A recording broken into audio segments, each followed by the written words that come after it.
On a Aline Faucheur avec nous. Bonjour Aline. Bonjour. Maître Aline Faucheur, avocate qui répond chez nous aux questions droit de la famille.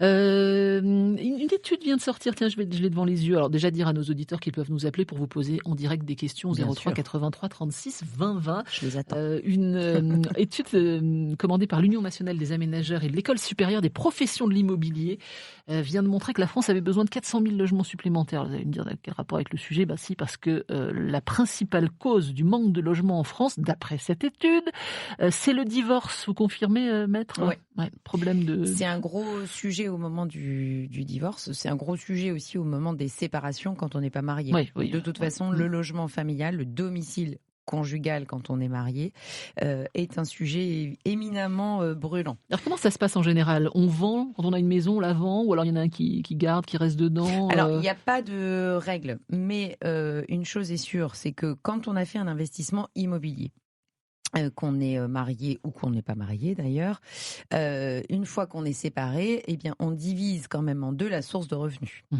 Donc, ce que l'on pouvait financer à deux en étant marié ou ensemble sans être devient marié plus compliqué devient tout seul. plus compliqué à financer tout seul. Donc, mais ce qui est très dur aussi, évidemment, pour la famille, c'est que on perd ce domicile familial ou conjugal qui a été vraiment le berceau de l'arrivée des enfants, quelque chose dans lequel on a investi. Et souvent, c'est extrêmement douloureux. C'est vraiment quelque chose avec... ça va de pair souvent avec les enfants. Hein, mais c'est douloureux dans la séparation de quitter, en fait, le domicile. C'est douloureux, c'est litigieux aussi. C'est-à-dire qu'il y en a un qui dit, ben non, c'est moi qui ai construit la maison, donc c'est moi qui la garde. Ou l'autre qui dit, bah j'ai les enfants, donc c'est moi qui reste à l'intérieur. Alors oui, c'est litigieux. Alors de toute façon, ce qui fait le tri assez vite, c'est la finance. Hein, c'est-à-dire que c'est litigieux quand tout le monde aurait les moyens de la garder. Et quand tout le monde a un motif effectivement légitime à rester à l'intérieur. Si aucun des deux n'a les moyens de financer le prêt ou d'entretenir, hein, tout simplement, parce qu'on peut très bien avoir... Allez, on va se priver, on va se serrer la ceinture et on va réussir à financer le prêt tout seul au lieu d'être à deux. Mais en réalité, derrière, c'est toutes les charges que comporte effectivement ce domicile, cette maison, ce bien immobilier. Et peut-être qu'on n'aura pas la surface quand même financière. Et puis parfois même la possibilité physique d'entretenir une grosse maison qui est plus forcément adaptée à la famille parce qu'on n'a plus que les enfants qu'une semaine sur deux.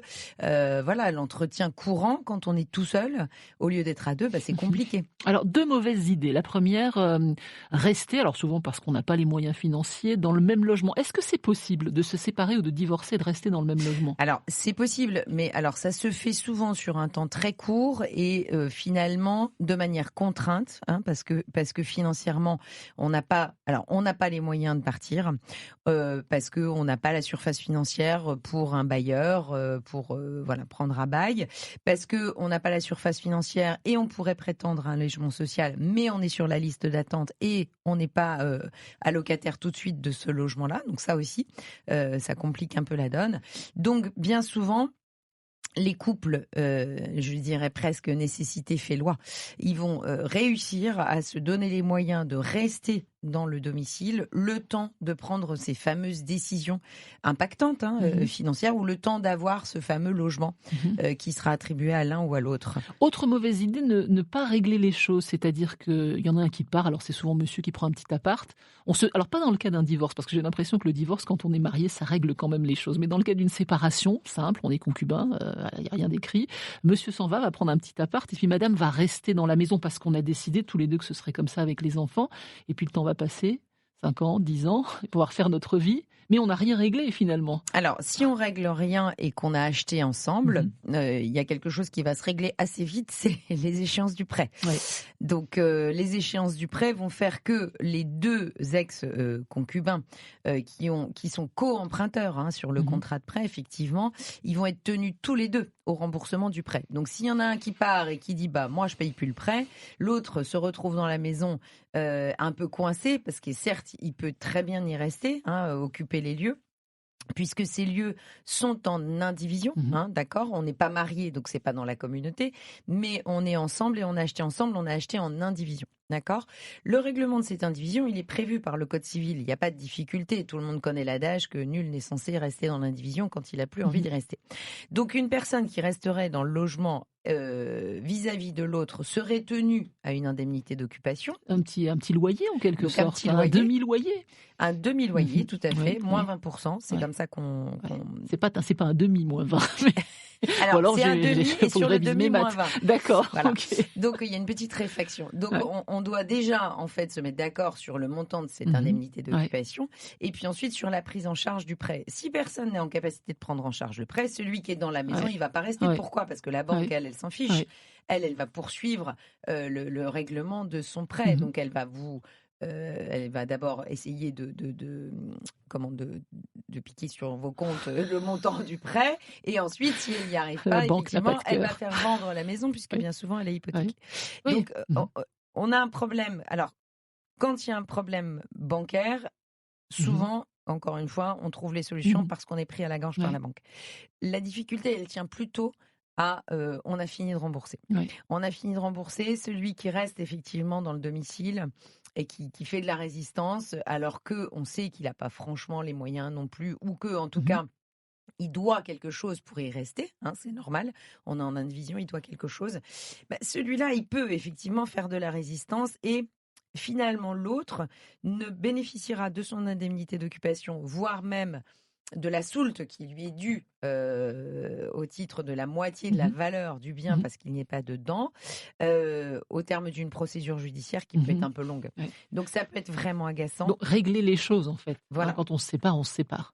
En fait, c'est ça le quand on Quand divorce, on se sépare, mais c'est vrai que ces difficultés liées à l'occupation du logement par l'un alors que l'autre n'est plus mmh. dedans est un problème. Vous avez des questions à poser alors sur le logement ou sur autre chose à Aline Faucher, elle est avocate, elle répond chez nous aux questions de droit de la famille, vous vous séparez, vous divorcez, vous êtes en plein dedans, c'est passé ou vous y réfléchissez. Un petit coup de fil ce matin, appelez tout de suite, hein, il y a toujours plus de monde en fin d'émission qu'en début, 03 83 36 20 20, l'émission s'appelle À votre service, on parle du droit de la famille ce matin sur France Bleu. France Bleu Sud-Lorraine, à votre service, jusqu'à 10h.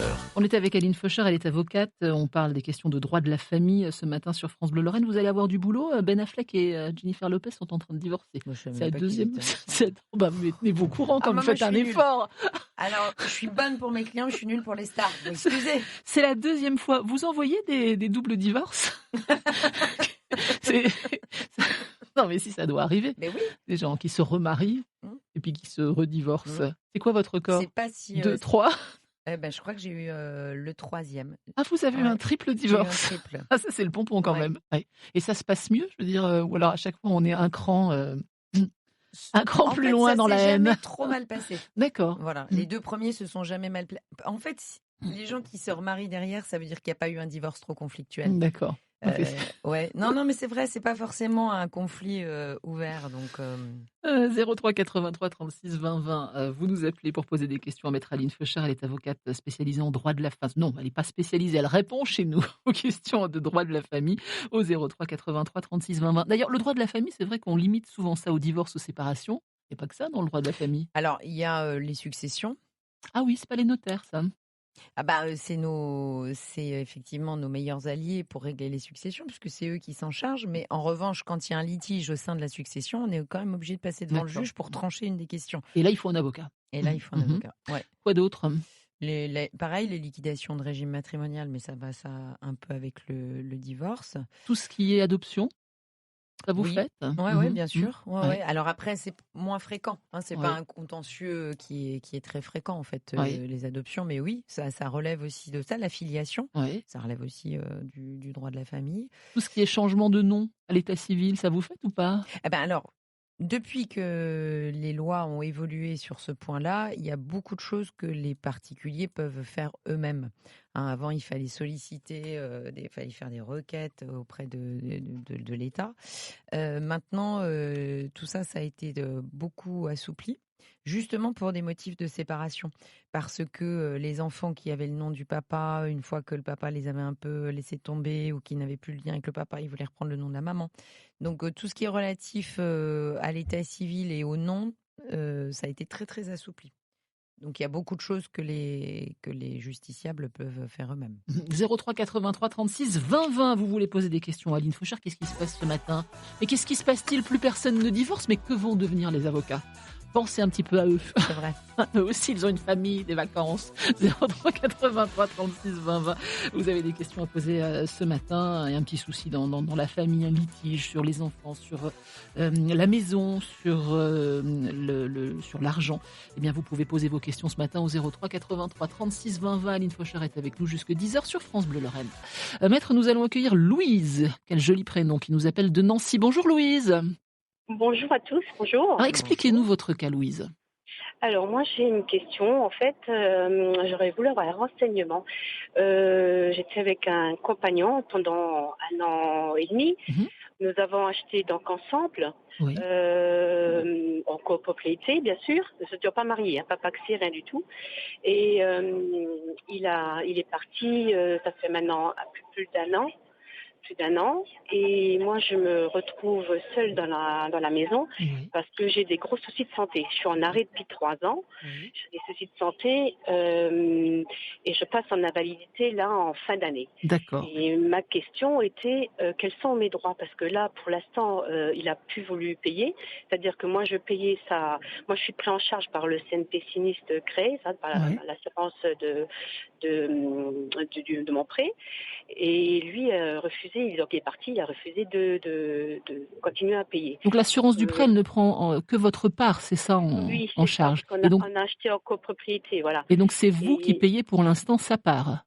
et donc moi je paye sa part parce que lui refuse de payer. D'accord. Et donc moi j'ai des difficultés, Ah oui. et donc je lui ai dit que je devais me renseigner au niveau de la banque, Oui. et la banque a dit normalement en étant propriétaire il doit payer sa part, puisque Oui. moi je suis pris en charge par Oui. CNP Ciné. Oui. Alors première Donc question, là, pardon Louise, est-ce que quand on n'est pas marié comme ça, qu'on a acheté en commun, l'autre il doit être solidaire, enfin, et c'est à l'autre de prendre en charge ou pas, maître? Alors non, parce que de toute façon, c'est ce que j'expliquais tout à l'heure, on est tenu en qualité de co-emprunteur à l'égard de la banque. Oui. D'accord, Oui. qu'on soit marié, pas marié, Mhm. de toute façon, c'est un contrat Ok. qui doit trouver à s'appliquer. Deux co-emprunteurs, vous devez la somme de manière solidaire. Elle est là, la solidarité. Ok. Elle n'est Elle est pas issue du dans le prêt, en mariage. fait. Ok. Ok. Mhm. Elle est issue du prêt, peu importe qu'on soit marié ou pas, vous êtes solidaire des sommes dues à la banque. Compte tenu de votre situation de santé, vous avez sans doute une prise en charge par une assurance, en Mais fait. de sa partie, c'est ce que Alors, nous explique Louise. soit on est assuré 100% sur les deux têtes, Ouais. soit on est assuré à 50% effectivement chacun. Là, j'ai l'impression, Louise, que vous avez 50% d'assurance chacun, puisque vous, votre part est prise en charge, mais pas la sienne. Qu'est-ce qui se passe si le prêt, in fine, il n'est pas réglé? Eh bien, la banque, elle se retourne contre les co-emprunteurs. Et encore une fois, ils sont solidaires. Mhm. Donc, que vous ayez payé votre part et que l'autre n'ait pas payé sa part, vous êtes quand même solidairement tenu pour la totalité du remboursement. Donc, Louise a très bien fait de régler la part de monsieur, même s'il est parti, parce que comme sa part à elle est prise en charge, bon bah financièrement c'est dur, mais elle y arrive. Parce que qu'est-ce qui se passe si elle ne règle pas cette part-là à la place de monsieur? Eh bien la banque, elle va poursuivre la vente de l'immeuble, et puis ce sera vendu sur adjudication aux saisies. Oui. Donc Mais on si perd Louise ne l'immeuble et peut on plus, perd. il faut bien qu'elle récupère ce qu'elle a. Alors elle ne récupérera ce qu'elle a avancé pour monsieur que si on liquide cette indivision, c'est-à-dire on fait un partage amiable de cette indivision, imaginons, elle reste, elle, dans le logement et elle paye une soulte à monsieur, et donc cette soulte-là, elle est issue de calculs faits par le notaire, on l'évoquait tout à l'heure. Et on va déduire ce qu'elle a déjà On va payé. déduire ce qu'elle a payé au nom de monsieur. Mhm. D'accord.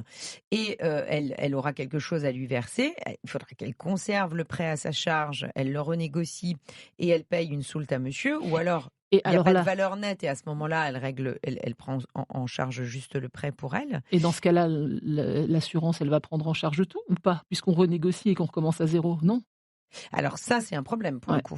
Parce que la banque, autant dire qu'elle n'a pas envie, effectivement, de renégocier un prêt sur lequel, de toute façon, vous avez une prise en charge par un assureur. Parce qu'on repart sur un contrat. Ou alors, on désolidarise seulement monsieur du remboursement du prêt. Mais je ne vois pas un assureur payer la totalité pour le coût d'une échéance, alors que ce n'était pas ça qui était prévu au départ. Louise, vous avez encore un contact avec ce monsieur? Vous lui parlez ou pas? Non, j'ai coupé les ponts parce qu'il me harcèle. Là, il m'a envoyé les avocats et le notaire. Donc c'est pour ça, et étant en arrêt maladie, je pensais que j'avais plus de droits que ça parce que j'ai eu un cancer. Ouais. Donc c'est suite à ça qu'il est parti. C'est à mon cancer et j'ai eu une grosse opération du genou et ça a très mal tourné. Donc là, normalement, je devrais reprendre fin d'année, mais en invalidité. Et donc du coup, c'est très difficile pour moi parce que je comprends, 1275 euros mais lui, il veut vendre, lui. C'est pour ça que vous avez les avocats et les notaires. C'est ça. Parce que lui, il me force à vendre. Sa part. Là, dans mon état actuel, j'ai du mal on comprend bien. J'ai plus droit au port de charge, j'ai plus droit à beaucoup de choses. Et vous ne pouvez pas déménager, c'est compliqué.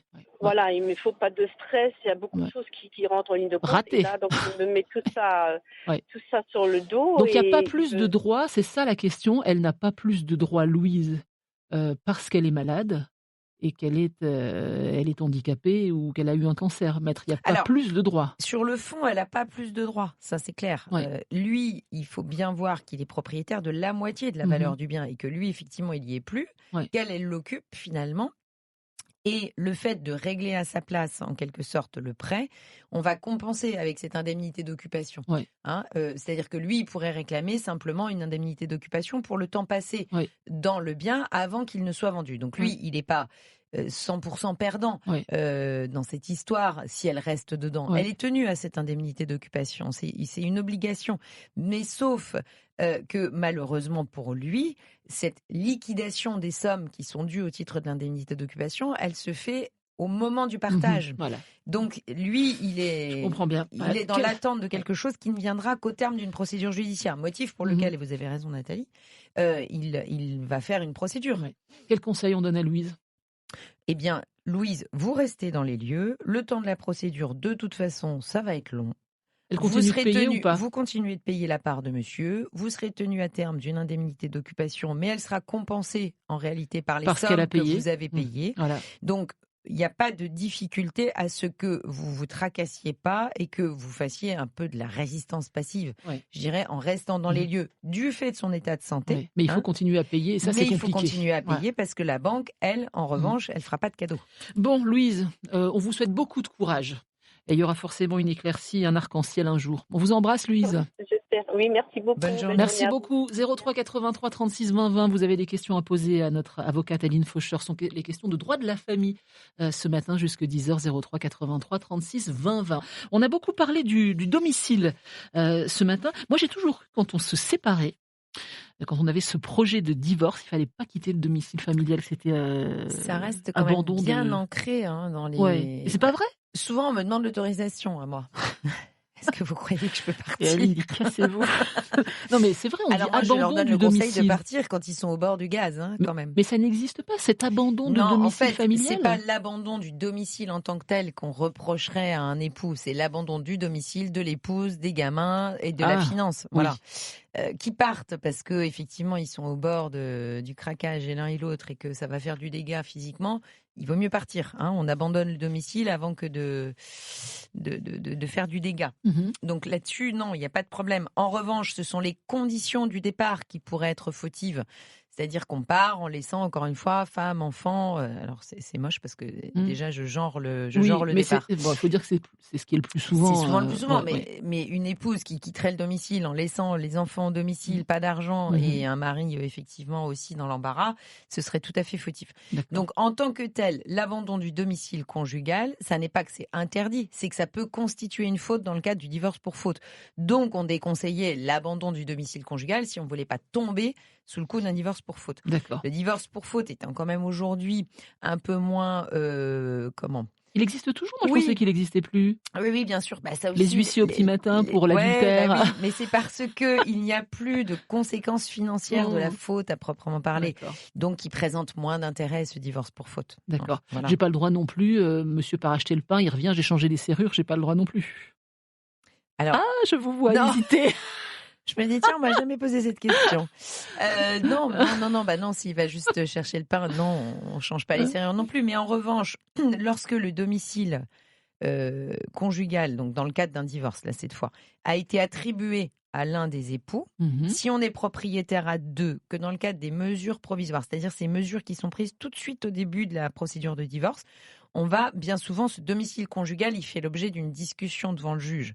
Qui, justement, y reste? Qui se voit attribuer ce domicile conjugal quand on l'a pas encore quitté tous les deux? Alors parfois, ça pose aucune difficulté, mais en tout cas, on doit régler ça au début du divorce. C'est pour ça que c'est important, le domicile. Donc, celui à qui le domicile est attribué va en avoir qu'une attribution, Mmh. justement, donc onéreuse ou gratuite. C'est là qu'on va fixer ou pas cette fameuse indemnité d'occupation. Mais en tout cas, celui qui reste propriétaire quand même, mais à qui le domicile n'a pas été attribué, lui, il ne peut plus faire comme bon lui semble parce qu'il C'est est plus chez chez lui. lui, Parce en que ça, fait. on l'entend aussi Oui, beaucoup. ouais. Moi, j'entends aussi beaucoup mes clients me dire, mais attendez, C'est c'est chez chez moi. moi. Non, c'est Non, plus alors chez toi. ça Ouais. vous appartient Oui. à hauteur de moitié, Ouais. mais ça n'est plus chez vous. Oui. Donc là, le conjoint qui reste dedans, s'il a la trouille que l'autre débarque Oui. à l'improviste, il peut là Oui. changer les serrures. C'est pour ça que Oui. pas au moment où il va chercher du pain, Oui. mais au moment où le domicile a été attribué, vous Oui. pouvez très bien changer les serrures. Et si l'autre ne peut plus rentrer, ça n'est pas illégitime. C'est le même cas dans les successions. On a parfois cette question-là avec nos notaires entre la nue propriété et l'usufruit. C'est pas parce que j'ai la nue propriété de la moitié de la maison que je peux Exactement. rentrer dans la maison Exactement. habitée par la personne qui est usufruitier ou Exactement. usufruitière. La question du bail, parce qu'on est souvent parfois pas propriétaire de son logement, on est simplement en location. Alors, la différence est énorme si on est marié, pas marié, parce que déjà, le mariage entraîne une allocation, si vous voulez, des droits du bail de manière automatique. Ainsi, je suis célibataire, j'ai un bail, d'accord? Je me mets marie en couple. entre-temps. Oui, je me marie, d'accord. Je me marie entre-temps. Le bailleur pourrait demander le règlement des loyers aux 2 époux. Oui, parce qu'il y a solidarité manière dans le solidaire. mariage. Voilà, il y a même si le solidarité. bail est à mon nom. Exactement. Donc, Mhm. la solidarité à ce qu'on appelle les dettes ménagères, le loyer en fait partie. Donc, ça marche aussi quand on part. C'est-à-dire que l'époux qui n'a pas divorcé, qui quitte le logement et qui n'est plus effectivement à l'intérieur, sera quand même tenu solidairement des dettes. D'accord. Parce qu'il reste marié. Oui. Donc c'est vrai qu'au bout de 10 ans, par exemple, on va pouvoir contester en quelque sorte cette qualification de dette ménagère. La jurisprudence, il y a peu d'ailleurs, s'est positionnée sur ce point-là. Mais globalement, il faut quand même retenir que dans le cadre d'un bail, quand on est marié, on reste solidaire du loyer et des réparations locatives dès lors qu'on est marié. Ouais. Et j'ai appris quelque chose dans cette émission, c'est qu'il n'y a pas qu'une solidarité dans le mariage, il y a aussi une solidarité vis-à-vis des banques, qui est une solidarité qui sont issues du contrat de prêt. Voilà, Vous êtes co-emprunteur, débiteur si j'emprunte solidaire. avec mon voisin, avec ma meilleure amie, il y a quand même une solidarité bancaire. C'est ça. Si quoi? Si j'emprunte avec mon voisin, je suis pas mariée, ou avec ma meilleure amie, ça oui. marche aussi. Vous êtes co-emprunteur. On est co-emprunteur. C'est le voilà. contrat qui prévaut là. 03 83 36 20 20. Maître Aline Faucher est avec nous jusque 10h. 03 83 36 20 20. Je l'ai déjà dit, mais je le répète. Je fais un petit peu perroquet ce matin. Vous avez une question à poser. Droit de la famille. Jusque 10h, il reste une dizaine de minutes. Sur France Bleu Lorraine, on va accueillir Noël, qui nous appelle de Moyen-Moutier. Bonjour Noël. Oui, bonjour. Noël, est-ce que vous pouvez fermer la radio qui est derrière vous? C'est ce que je viens de faire. Voilà, on s'entend en écho. Alors, expliquez-nous Noël. Alors, donc j'ai mon fils qui a acheté une maison avec sa copine. Mhm. Ils ont construit sur un terrain familial à elle. Oui. Et comment je vais dire, ils se sont séparés entre-temps. Donc, la maison a continué à se construire. Et ça fait 2 ans, donc il veut se désolidariser du prêt. Oui. Et il n'arrive pas. Et donc, la jeune fille veut garder la maison. Oui. Et comment je veux dire, son papa devait reprendre avec elle le prêt.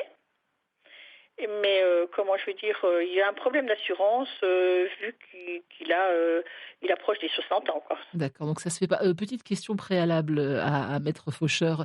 Quand on construit sur un terrain qui appartient à la jeune fille, le droit il se fait par le sol en France, Le la droit, il se fait propriété. par le sol, la maison est à elle. La maison est à elle? Non, sans rire. C'est vrai? Oui. Oui. Oui, c'est ce que j'ai C'est ça, compris maître? aussi. La maison est à elle? Oui, alors la maison est à elle, mais en revanche, on peut avoir droit, dans le cadre de la liquidation de la future indivision, à un compte qui sera fait, c'est-à-dire que lui, il aura payé en fait pour une maison qui lui appartiendrait à elle. Donc D'accord, il aura quand il même droit à récupérera un peu quelque ses fonds. chose. Est-ce qu'il peut se désolidariser? Moi, après tout ce qu'on a dit, j'ai l'impression que non. Bah non, à partir du moment où on s'est engagé vis-à-vis de la banque dans le cadre d'un contrat de prêt, il faut évidemment trouver une solution, mais c'est la banque qui va vous trouver la solution. Lui, il peut pas faire grand-chose. La banque serait la seule à accorder en fait une désolidarisation du prêt parce qu'elle a un autre effectivement co-emprunteur, donc là le papa en l'occurrence de votre belle-fille, mais si ça marche pas et qu'on lui trouve pas un autre co-emprunteur, la banque elle va pas comme ça lâcher la proie. Est-ce que je peux mettre les deux pieds dans le plat? Imaginons que le fils de Noël arrête de payer, qu'il mette l'argent de côté parce qu'à un moment il faudra quand même bien le rembourser à la banque. La banque elle va bouger, elle va mettre en vente les choses. Et les choses vont se débloquer. Ah bah c'est sûr que si lui il arrête de payer sa part, ça va se débloquer, oui, ça c'est sûr. Voilà Noël. Disons que le problème c'est que elle paye sa copine quand même. Oui. Elle paye le prêt. Lui finalement il le paye pas le prêt. Ah, c'est elle qui paye la totalité. Lui il veut juste qu'on enlève son nom du truc. Il veut juste être désolidarisé lui. Oui, mais elle, la banque dit qu'elle n'a pas assez de son salaire pour payer. Pour payer tout seul, ouais. Oui, c'est au niveau de la banque que ça coince, quoi. Hein. Ah bah de toute façon, c'est l'engagement bancaire le problème. Votre fils, il est engagé vis-à-vis de la banque, donc tant qu'elle paye à sa place, finalement, c'est moindre mal pour lui. Oui.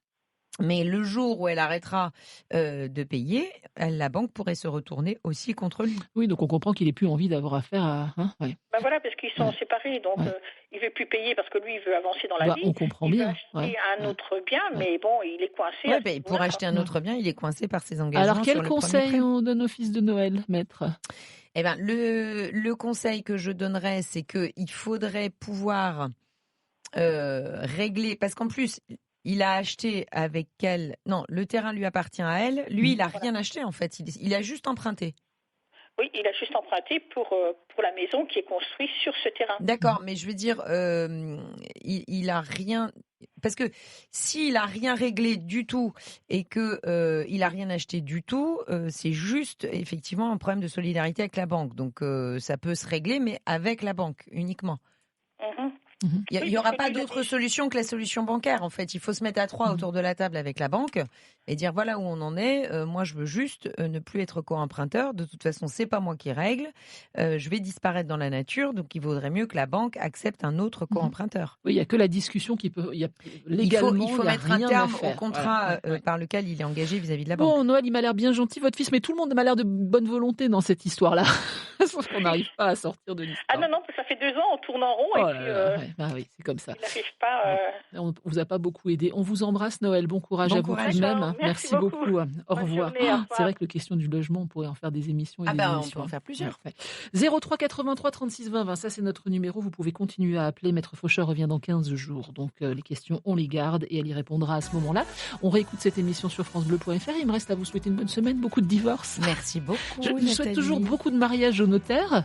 Et je peux pas souhaiter beaucoup de décès, ça se fait pas, mais je peux vous souhaiter beaucoup de divorces. Moi, je suis preneuse. Voilà, les coordonnées de Maître Faucheur sont sur France Bleu également. On peut vous les passer.